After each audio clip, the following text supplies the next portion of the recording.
ఉన్నతమైన భారత రాజ్యాంగం పట్ల నిజమైన విశ్వాసం, విధేయత చూపుతానని, భారతదేశ సార్వభౌమాధికారాన్ని, సమగ్రతను కాపాడుతానని, తెలంగాణ రాష్ట్ర మంత్రిగా నా కర్తవ్యాలను శ్రద్ధతో, అంతఃకరణ శుద్ధితో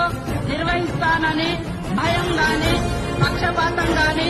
రాగద్వేషాలు గాని లేకుండా రాజ్యాంగాన్ని, శాసనాలను అనుసరించి ప్రజలందరికీ న్యాయం చేకూరుస్తానని పవిత్ర హృదయంతో ప్రతిజ్ఞ చేస్తున్నాను అని